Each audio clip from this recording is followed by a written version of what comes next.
Hello, everyone. Thank you all for joining our panel. This is the blueprint, how banks craft design systems for success. I'm going to give folks a couple of minutes to join the webinar, and then we'll get started in like a minute or two. But in the meantime, if you want to share who you are and where you're from in the chat so we can see where in the world you're tuning in from, that would be great. And if you have any questions or any comments, please put it in the chat and make sure you change the to everyone instead of host and panelists.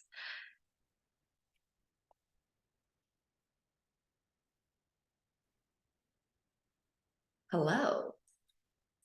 Awesome. We're seeing some folks from Germany, India, sunny Singapore. I'm in California, but I can't say that it's sunny, which makes me a little bit sad. New York, Washington, also Germany and sunny. Florida. Is it sunny in Singapore at 12 a.m. or is it just normally sunny and not sunny at the moment? From the Czech Republic, Thailand, Dallas, Estonia, Amsterdam, France, Phoenix, Toronto, North Carolina, Malaysia, India, more Toronto. Awesome. It is super cool to see that we have such a global group joining us, and our panelists are also coming from around the world. So let's get started. Welcome to our panel, The Blueprint, How Banks Craft Design Systems for Success. I'm Jocelyn, the head of community at Supernova, and Supernova is a design system platform built to really grow and adapt with you. And this is the first part of our brand new series called The Blueprint, where we're really going to deep dive into how specific industries use design systems. So we're starting with this bank one, and we're really excited to have our wonderful panelists here with us. But before we jump into that, I do want to go over a few housekeeping things. Like I mentioned at the top of the call, when you are typing to the chat, if you want everybody to see it, please make sure you change who you are typing to from host and panelist to everyone so that everyone can see your comments. The webinar will be recorded and is currently recorded and will be shared with you via email later this week. You can also enable automated captions if you would like. And if you have questions for our panelists, we'll reserve the last 10 to 15 minutes for those audience questions, but please use the Q&A function or else we might miss it within the chat. So today we are joined by an incredible lineup of design system experts to talk about how banks and financial institutions leverage design systems. So we'll be talking about the impact design systems have had on how they approach product development and user experience. But before we dive into all of that good stuff, let's get started with a round of introductions. So if you all could share a little bit about yourself, including your name, your pronouns, where you currently work, and how long you've been working in design systems. If we could start with Beau and just go in alphabetical order, that would be fantastic. Sure. Thanks, Jocelyn. Yeah, and it's amazing to see everyone joining from all over the world. That's awesome. So I'm Beau Ulrey. I'm Senior Design System Manager at US Bank right now. I've been working on a team focused on design systems for the last 2 years. So it's been really a delight to dig in and focus on design systems. I'd say I've been using them or contributing to them for about the last 10 years in some way, shape, or form.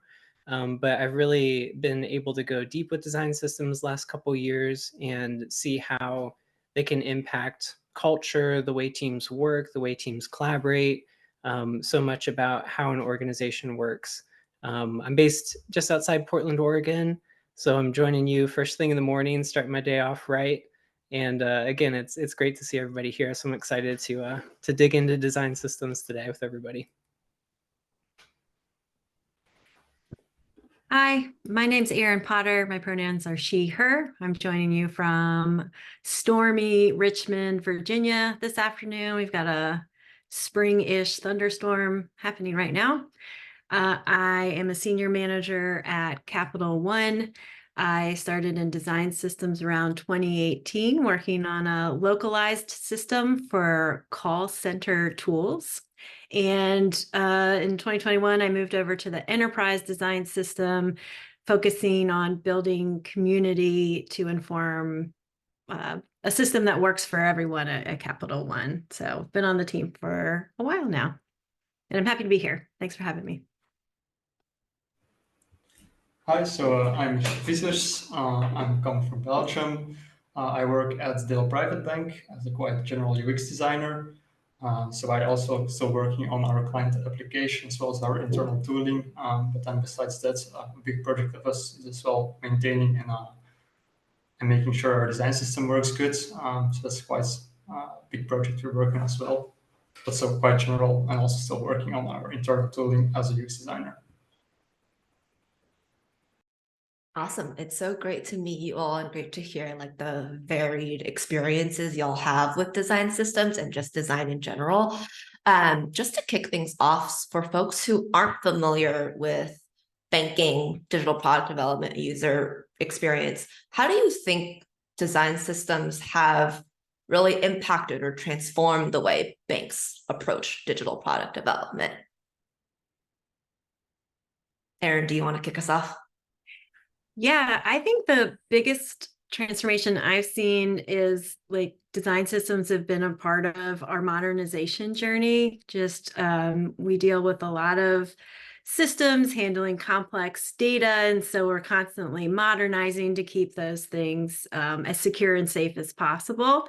The other place I see design systems playing a role is in us shifting from shipping our org or line of business into a more like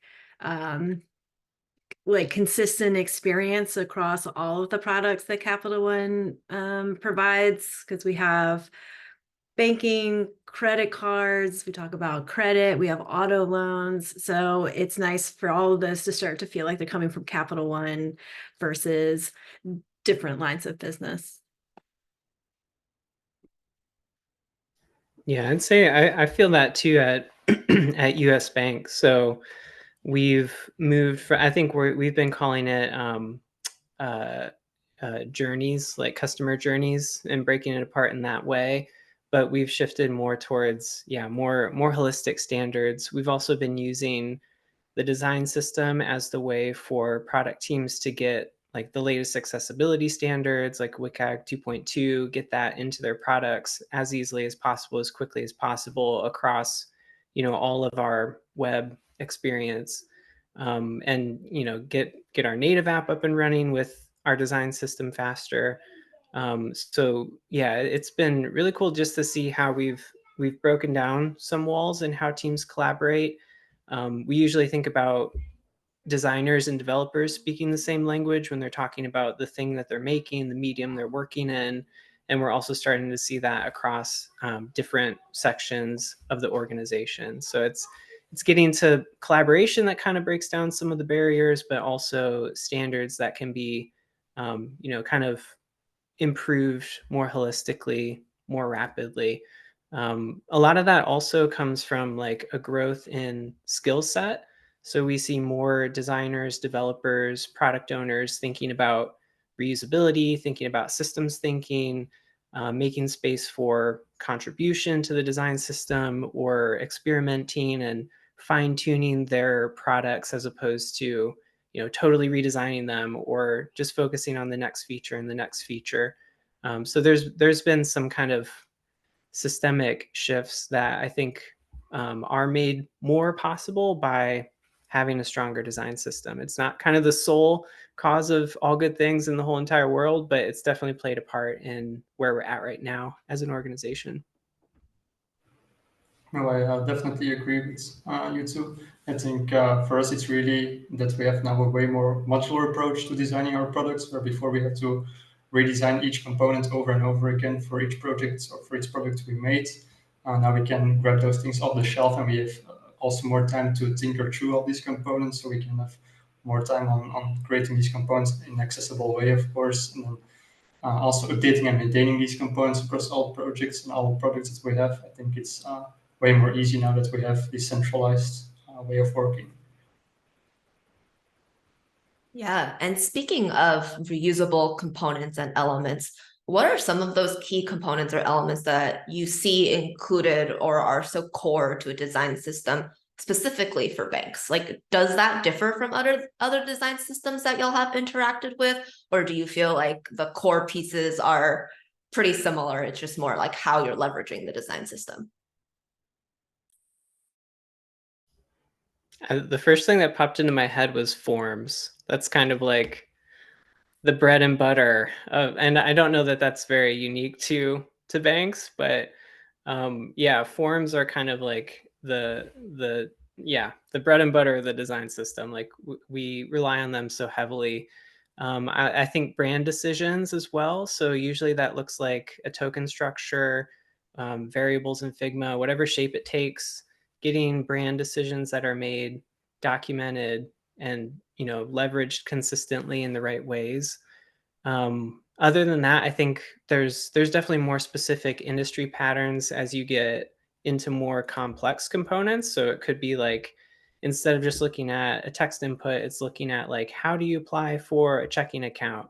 And let's take that experience, make it into something that's a template that's reusable, that may live within an organization's core design system, or it might be something that the community kind of owns and maintains on top of the design system. But we see that today, like forum experiences, paying bills, things like that are usually more unique to the financial industry and usually maintained by the community because they can learn faster, iterate faster, test them, fine tune them, and move a lot more rapidly if they own those templates within their teams. I'd jump in and tack on complex tables for things like transaction views and things like that. And similar to what you're saying, Beau, we've realized that while at the core enterprise like design system level, providing table parts is a great thing we can do that's a bit more configurable, whereas at the more like specialized level, it's great for them to actually put together the right table for them, whether it be a transaction table for customers or a more like data dense table view for our risk auditors internally. We realize that the breadth of table is wide and vast and quite a hot topic. So we try to provide the parts that people can use and then they can hone the need at their more particular space. Yeah, I think I also have to agree with the forms and the tables. I think the forms, especially for all these complex onboardings we have at banks and such, we have to make sure the KYC is in order, the MiFID's in order, all those kind of things. So we need really strong form guidelines, I guess. But then besides that, I also have to agree with tables, of course, because we have all these kind of dashboards, some that are customer facing to show them the returns, for example, on their investments for us then particularly because we're really focused on investment banking. So I think these are really key components as well. And then which actually adds also graphs on there as well. This may be a little bit more for us as we're like really a niche bank. We also need to create some simulations and stuff like that to show clients how their returns will be in a couple of years. So I think definitely forms, tables, and graphs are for me at least, or for our bank, three components or three patterns that we really put a lot of time and effort to. But besides that, I think most components or standard components you will see as well at most design systems at the bank. But I just think that those components are the ones that we put a little bit more time into, let's say. Yeah, it makes a lot of sense to me that, like, as someone who doesn't work at a bank and just uses banks and all of these experiences that you all are creating, that what you all focus on is more how the customer is inputting information and then receiving information and all that information display, because there is so much financial data and financial literacy may not be the highest. So however you can display that the best does seem important to me. But I think, Beau, did you have something to add? Oh, yeah, I was just going to add maybe something that is more unique to the financial industry is just the the range of contexts that we have to think about our components, how they'll show up. And you mentioned financial literacy. I think that correlates with it because you have, in some cases, someone is fresh out of college, they're opening their first fully owned by themselves account, they're figuring out saving, they're new to a lot of these topics. Speaking, of my own experience, and the experience of how they explore products and learn through like blog posts and knowledge articles and things like that is really different from 15 years later when they have like a 401k, or they've been blessed and they're managing like their wealth and more advanced, or maybe they're managing like their own small business and payroll, and the density of information between those two poles is really different. So we have to think about like the customer just figuring things out, getting into daily use of their products, managing their finances, and then getting into really data rich, data heavy experiences. Also, like the experience of the person working at the branch who's helping customers, who needs to kind of see everything all at once. So we have a big range of like how our components need to function and how dense things will get and how expressive the brand will be at different times.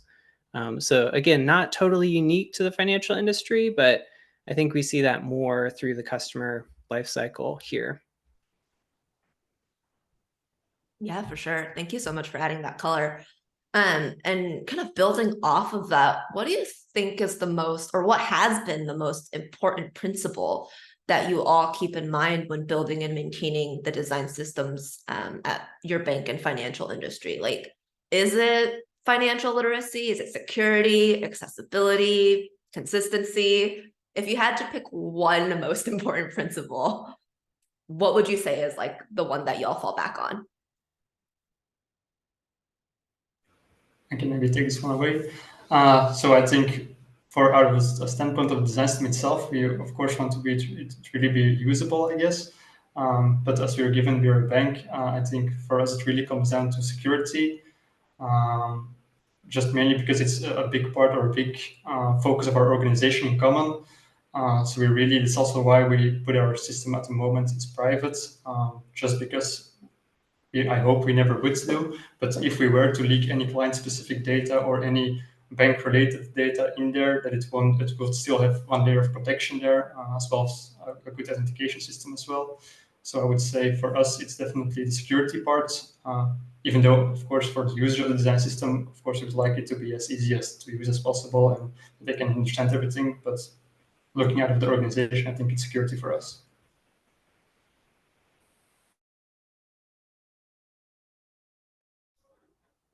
I would second that. It's security and then accessibility. It's like break the rules. I can't pick one. So I think accessibility goes in line with the usability that we have. As Beau said, such a broad audience. We just have to be really thoughtful of that. The age range, the type of consumer, could be a commercial business, it could be a small business, it could be a consumer, a teenager getting started, etc. So I think those two are my one. They go hand in hand, so it counts as one. I think so. We have three main principles for our system and our design system team: build with intention, listen and learn, and welcome change. And I personally, if it's just my opinion, I think listen and learn is the most important. It's two words, but it's the same principle. It counts as one.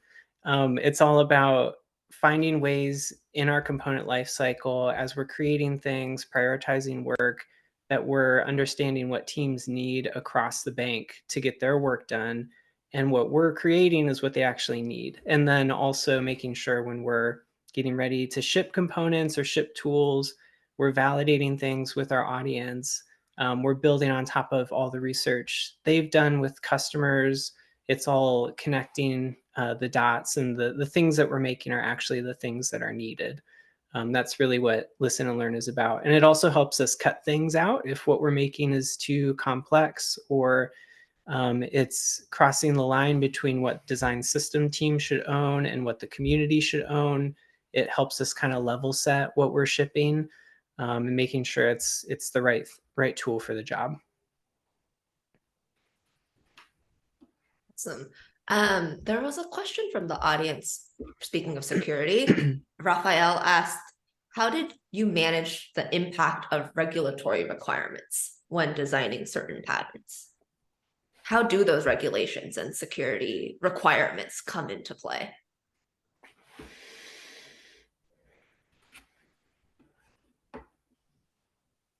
I think for us, it's a big part of actually another team that we have in the bank as well.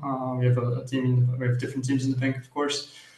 Some of these regulations also come from audits or from legal departments. Others come from our information security departments.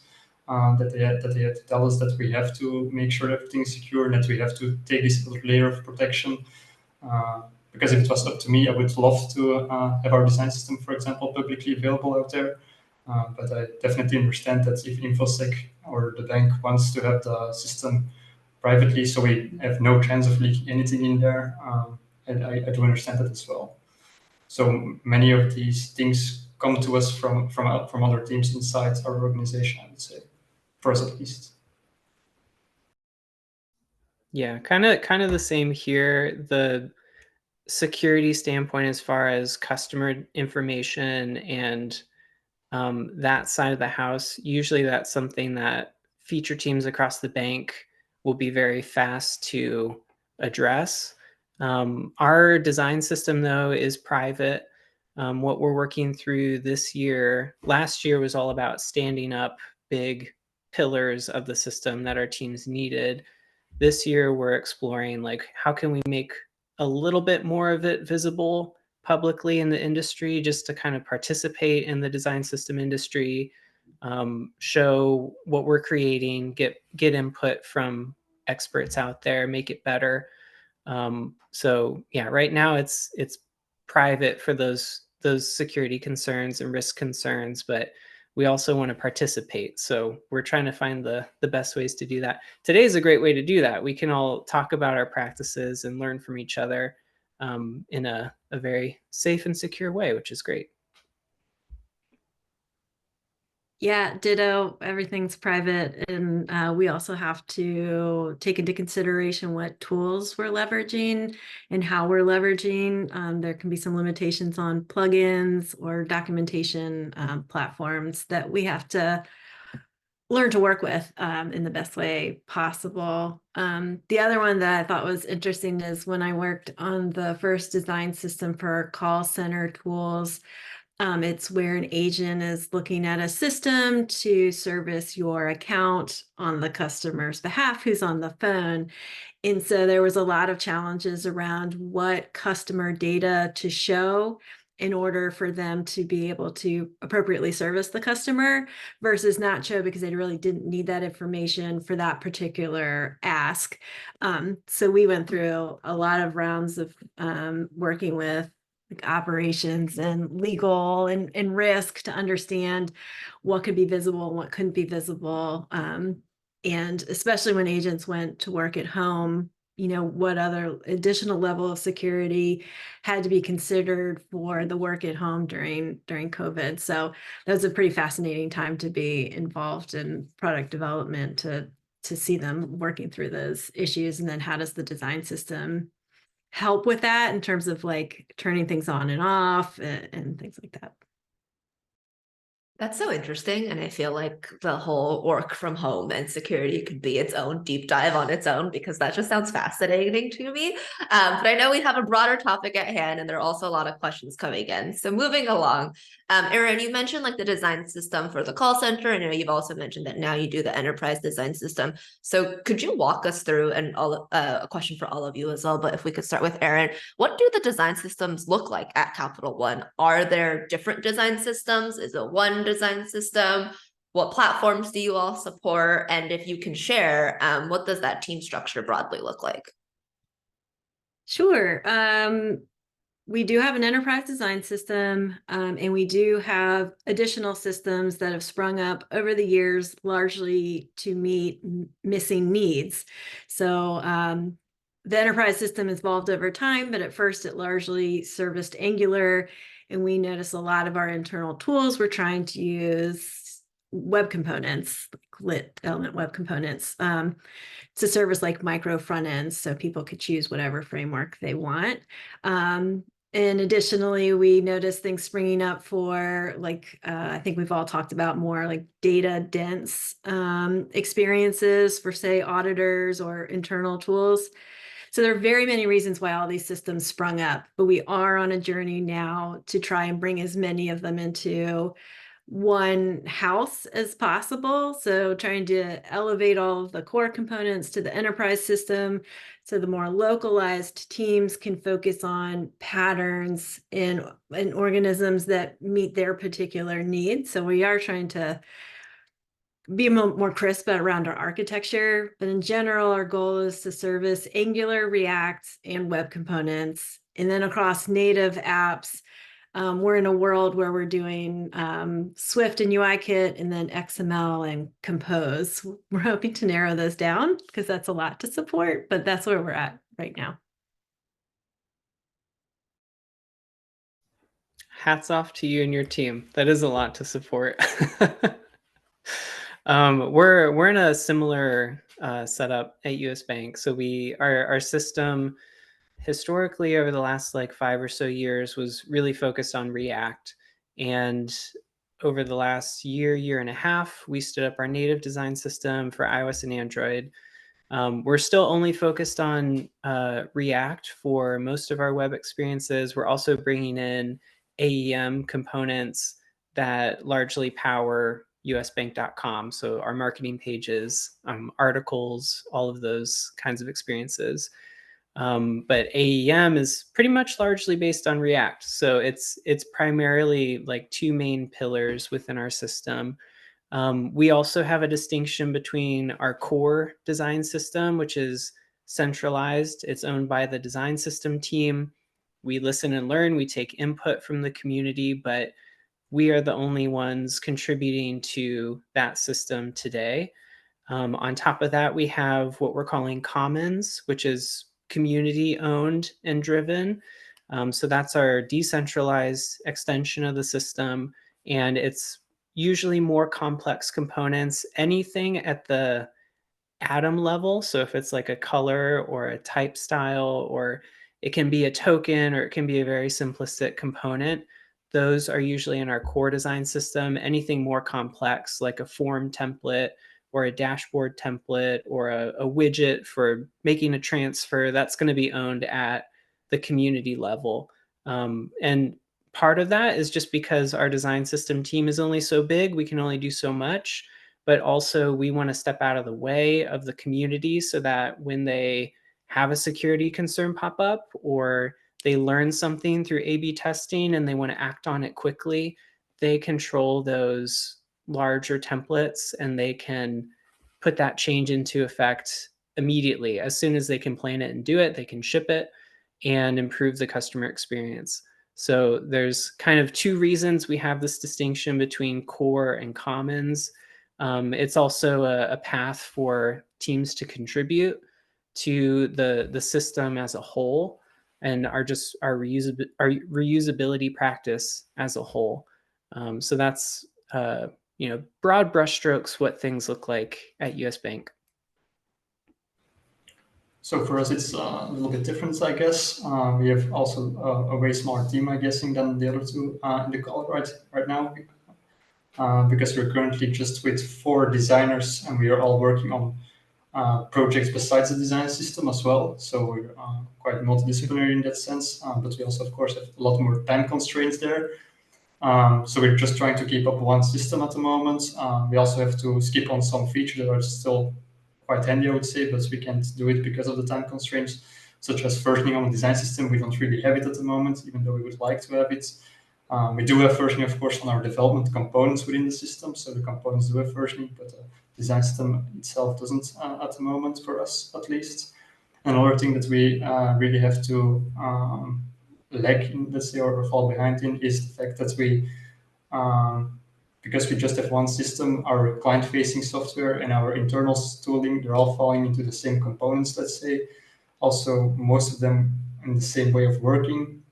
We try to make sure, though, for example, for our tables and stuff like that, to also have these differences in spaces, like Erin said before. So these kind of things we try to make sure that they're in there, but they're like really limited because we just have one system. We have just one set of foundational rules. So we don't, or we can't really make too much of a difference between the real client customer facing stuff and our internal tooling. But I think it comes really down to as well the time constraint that we have with the limited team size. So I think we have to make some decisions there. And for now, it's by having some decisions that we don't put time into some things that we do. I have to say, I'm so curious about your commons approach, Beau, the way you're able to leverage the community. It's something we've tried in different ways, but it's nuanced and challenging. So Yeah. anyway, I'd love to hear more. Maybe not, it doesn't have to be today, but maybe I'll maybe later. But that's been a Yeah, challenge, for sure.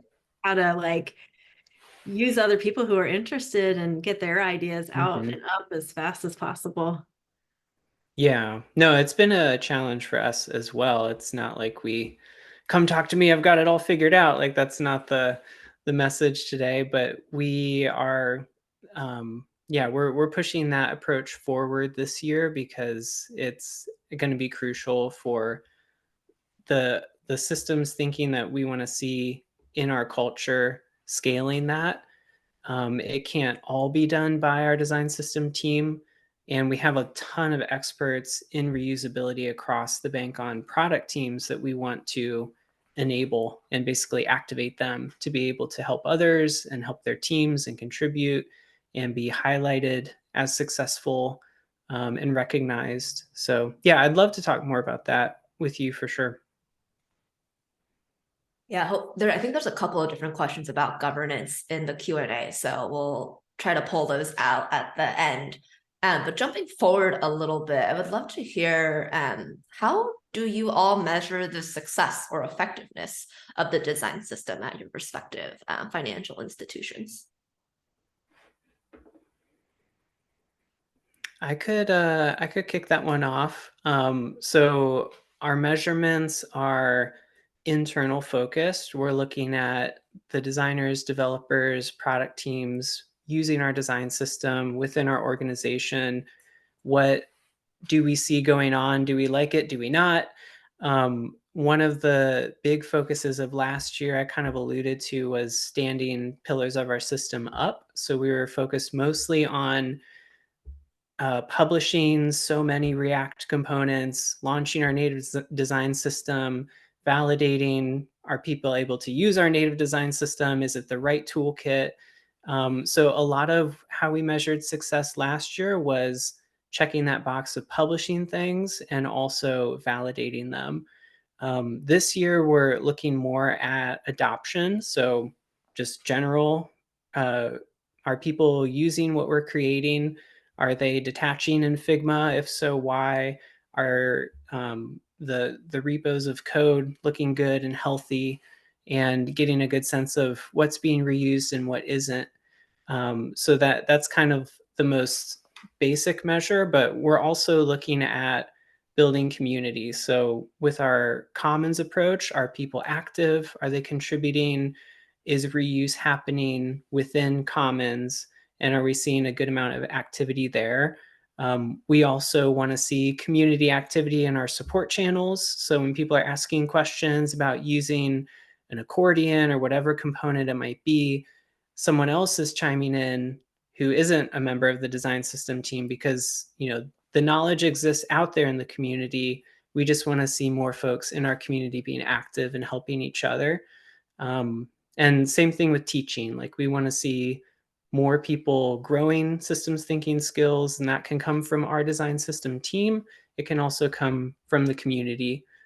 So those are some ways that we're looking at adoption and community growth this year.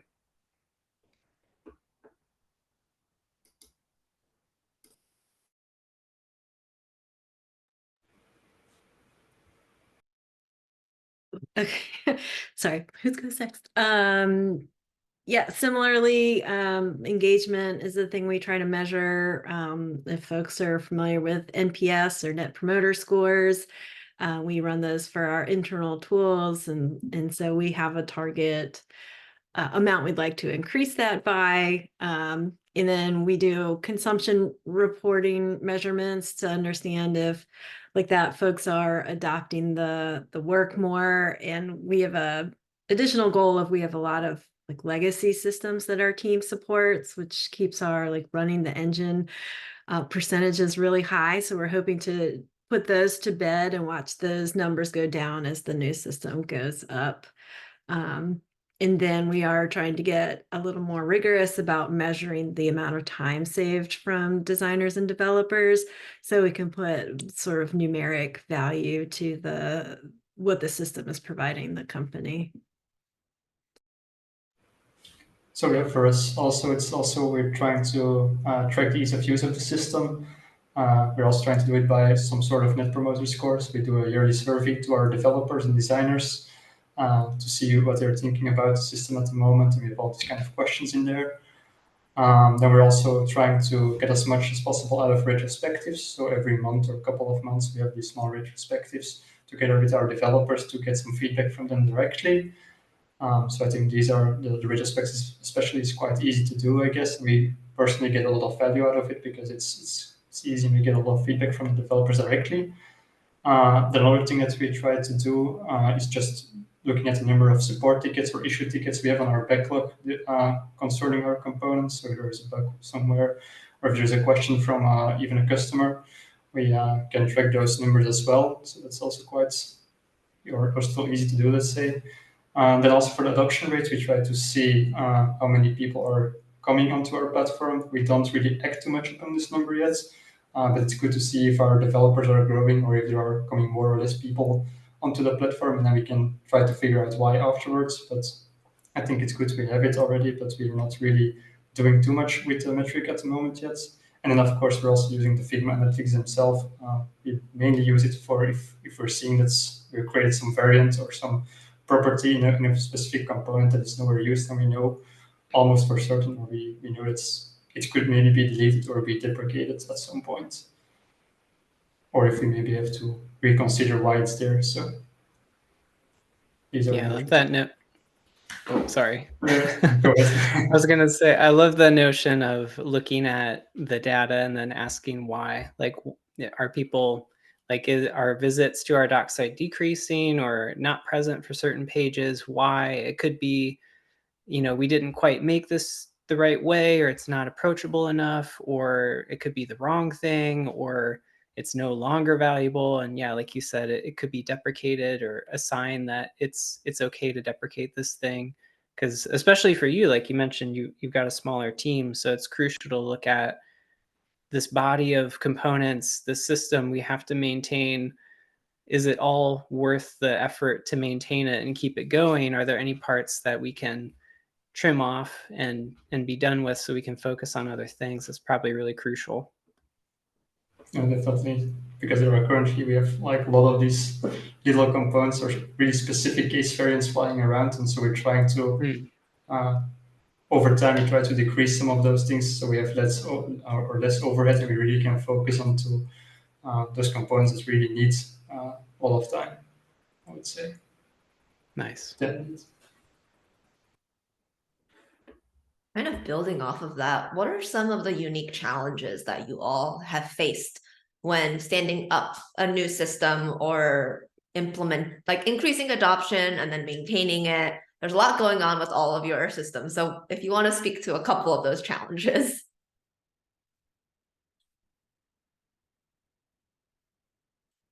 Erin, you look like you've got some ideas. That's just such a great loaded question. Yeah. I feel like everyone who works on a design system knows that the challenge is, adoption and building a thing that meets the needs of all the people, right?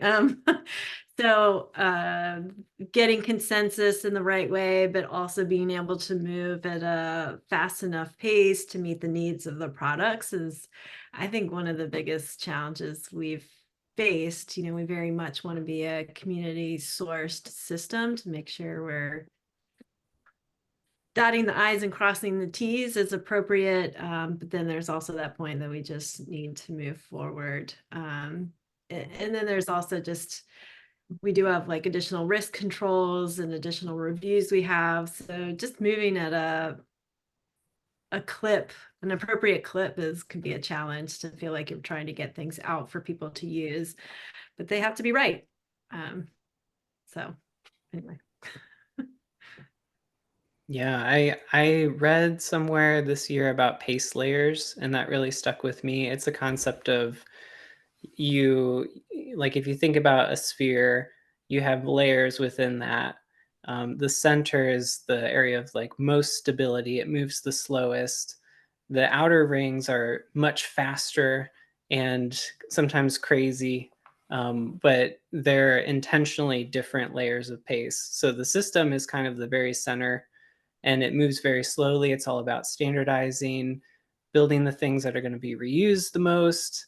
And then the outer layers are where the product teams are kind of innovating. They're trying new things, they're breaking things, they're creating new components, combining things in new ways. And that's great. They should be able to do that.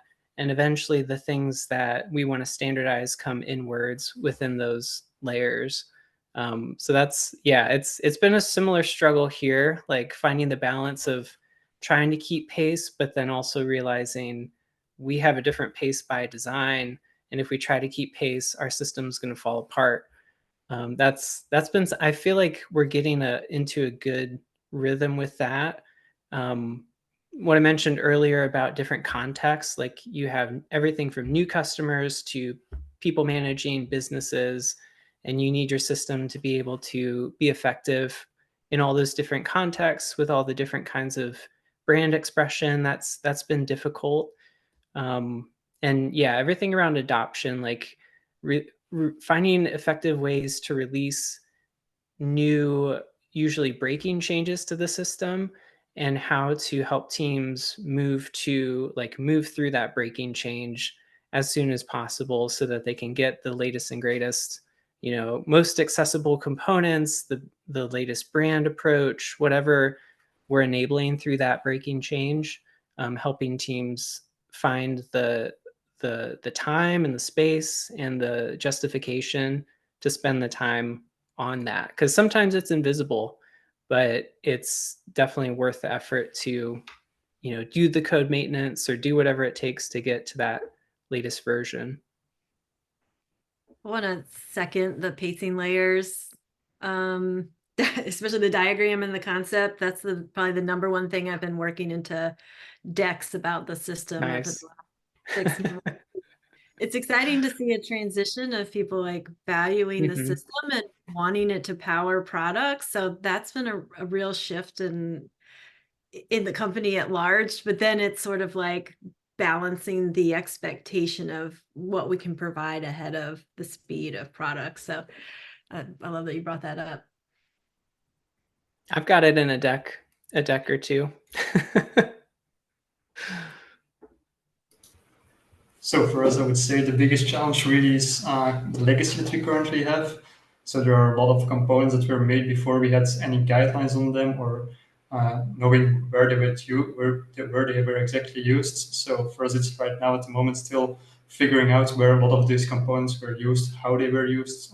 Of course, we can reverse engineer a little bit from the code, so we can see, okay, how does this component react basically? But it's still, we still need to know somewhat why do we use these components, where do we exactly use these components, when do we use these components. I don't think these questions are always that easy, just looking at the code or how the component looks like.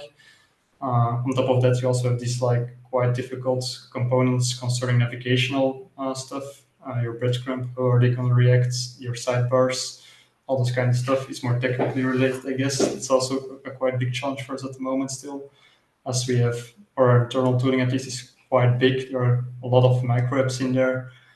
So getting these or writing these guidelines for this navigational stuff, it's not always easy. And then a third thing that's not that easy for us, as we're not really yet a design-driven organization, it's proving to our stakeholders that sometimes we might need a change in some certain components or in some design guidelines. So we try to overcome that by creating some prototypes or by visualizing these changes in the products, also doing some usability tests and proving them that the product only gets better by doing so, or maybe not, and then also saying why they're not getting better. But yeah, I would say the change management legacy and some technical or more technical difficult components are for us the biggest challenges right now. Yeah, and speaking of stakeholders, have you all been able to measure or show or have seen the impact your design systems have had on the overall like user experience and satisfaction level of like bank customers? Not necessarily like your product development community, but that final layer of customers. I'll be the first to say no. We just don't have that connected number at this point. We also are still in evolution, so we don't. Yeah. Oh, go ahead. Okay. So for us as well, we don't really have any quantitative data on it, on showing that our end user experience increased by implementing the design system. However, internal tooling, we do have some examples.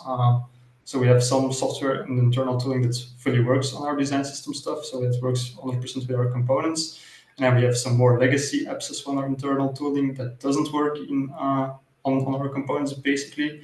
And so the thing that we see in all the tools that internally work without those components is that we get a lot of feedback on them, that things don't work or that there are a lot of bugs or things don't work the way they think they would work. So their expectations are different of the components. So pure qualitative feedback we have, but we don't have any quantitative number to back up how much it is impacted basically by the design system. Yeah, and same here. I think some of the trick is we have evidence of showing how using the system improves customer experience. Like we just recently rebranded our usbank.com site, and we did the whole site all at once, thousands of pages. It was only possible because it was built on the system. So we don't have statistics to show, this brand change. We'll probably see some numbers come in about how like customer satisfaction might change in those spaces. Part of that could be shown to be a result of the brand that was made possible through the system, but the evidence we see is going to be tied to the brand.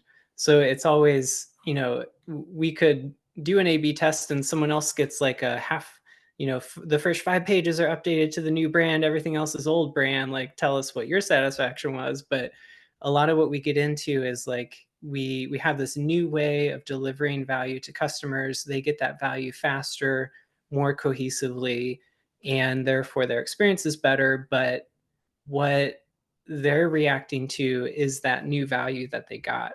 So it's kind of like, you like that you got that delicious hamburger, but you don't think at all about the kitchen behind the scenes. It's really similar with design systems. So it's hard to measure like what was the result of the speed of delivery and the quality of delivery versus like the actual change itself. But we do focus on measuring internally, like how much value do we provide compared to how much investment is put into our team. How much time does it take us to make a component? How much time does that save multiplied across how much reuse it gets? Like we dig into the dollars and cents in that way. But yeah, it's a little detached still from like showing direct impact on customer satisfaction at the end of the day. It's a tricky mess, but we see those signs where it's like, okay, this was made possible because of the system, and therefore we can infer a good chunk of that is due to the system and the way it's been implemented. Yeah, that makes a lot of sense. There's just like steps in the process, or like they're kind of a little bit more removed from the customer, but having the system and a strong foundation for the system really enables all those other teams to provide for the customer. It's just a journey to link it all together, and sometimes things get lost across the way, but there is that impact. So we have 10 minutes left, so I'm going to stop asking my questions and we'll jump into the Q&A. If folks, you want to take a couple of seconds to scan through the Q&A and upvote any of the ones that you all as the audience are most interested in, please do that. While I ask the first one, which has the most upvotes, from Jason Mills. He asked, do you have any frustrations around your design system? Governance, scale, use? What's the most frustrating about your current system?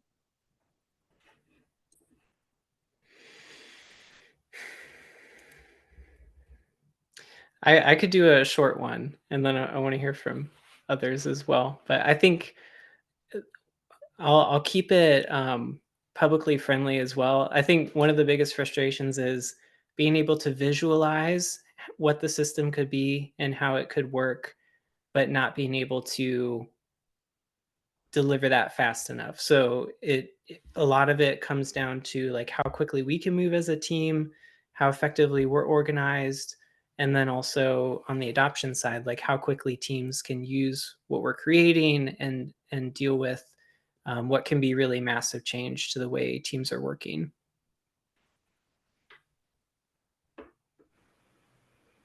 So for us, I guess it would be definitely, but I think it would be for everyone, having this time constraint or this capacity constraint that how many people we can work at design system. I think for us, especially because we're with a really small team, but I guess for bigger teams as well, it will always be frustration.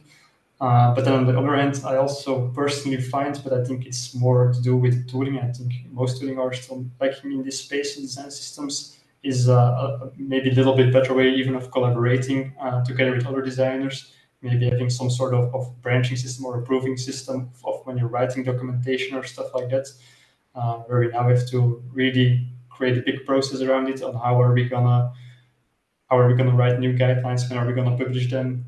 I'm guessing there as well we can maybe have a better process with some better tooling, but I'm guessing this will all come in the future as well. Yeah, I mean, but y'all have great examples. Tooling has been a hiccup for us. We can't use plugins. So there's a lot of things we end up having to do that, there's a plugin that exists that does it, but it is a security risk, which we, don't want to do. And I think similarly to the other point is that there's such an exciting future for the design systems. And when you see something like fully architected out in how it could work with an enterprise system and local systems and fully staffed teams instead of ebbs and flows, and just knowing that it's just not a straight path. There will be highs and lows. Take a step forward and a half step back. And that's okay. It's probably why I personally love design systems. It's just problem solving around every corner. So it's exciting while it's challenging. But that is one of them. It's just that we move a little slower sometimes. This is the only place I've worked on design systems, so I actually don't know if they move faster somewhere else or if it's a banking thing or large corporation thing. But it's certainly a thing. Yeah, and speaking of pacing, there was a question from the audience about pacing and kind of related to the layers of pacing, Beau and Erin, that you were alluding to earlier. How do you manage product pacing, so the needs and the speed versus design systems pacing? Is there like design debt allowance or a catch up later or get there with you or product debt? How are you all managing that? Well, I think so. There's the pace of product should be to push the bounds of the system, but still work within the system. Like that fast pace, the innovation, the kind of breaking things, trying new things. You shouldn't be recreating a button or something like that. You should be using all of our core design system in that experimentation. So product teams, and this is just my perspective, the organization I'm in, all that stuff, product teams shouldn't be using that pace as justification for diverging from the system, but they should use it to push the system to its limits, find gaps, help fill those gaps, try new things, but there's always a sense of reuse and also cohesion with the whole customer experience. So you don't want to get like you're shopping for a credit card, and then as soon as you hit apply, it feels totally different. Like you want it to feel cohesive start to finish, but there's room in there to try new technology. Like, could you pre-fill? Could you, if they're a current customer with some other product, could you bring in their information, or could you help them through that experience faster? That's the kind of stuff that product teams can get into. If they get feedback from customers that an experience is really not working, they can be much more reactive and fix those problems faster. And that's the kind of pace that we do want to see within product teams, that our design system team can't always pivot to adapt to that kind of change quickly enough, nor should it from my perspective.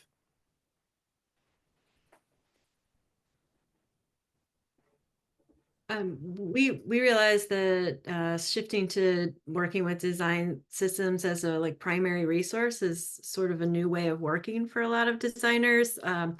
The system has been built. There weren't robust systems or fully robust systems before, so designers are pretty used to having to be creative and figure things out to get it out the door. So the one thing we're doing is trying to coach on, hey, if our component's not ready and you need it, at least start with the foundations from the system. So you're building it consistently with where we're going, and then hopefully the tech debt and design debt is at least lower, and at least the customers, while on the back end we're not aligned, at least on the customer view it is aligned. So we're kind of like working with what we have and what's available as we build the system, and trying to get folks into that new means of working. So yeah, for us, it's of course a bit different as we're just with 4 designers and we're all working on the products and the design system at the same time. So we can really move quickly, I guess, in that area. So that's the upside, of course, on being a designer as well as work on the design system itself. But then, of course, the downside is that you have to make sure you have enough time to do both of these things within the same project. But it's of course easier to do these kind of things on your own because you know exactly what you need. And you can also quickly shift or quickly talk to all the other designers. So that's, I think, a big advantage. But still, we have to make sure if we need a new component or a new variation of something, that we to give all this information to our developer at an advanced time, so they can prepare the component as well before the product comes live. So I think we have a little advantage in there, but also a big disadvantage. And I would say in the long run, we would definitely like as well to have a full dedicated design system team, let's say. But at the moment, we're all stuck working on both things at the same time. Thank you all so much for sharing. We have 2 minutes left, and I don't think that will be quite enough time for us to tackle any of these extremely meaty questions. And I know everybody has really tight schedules today.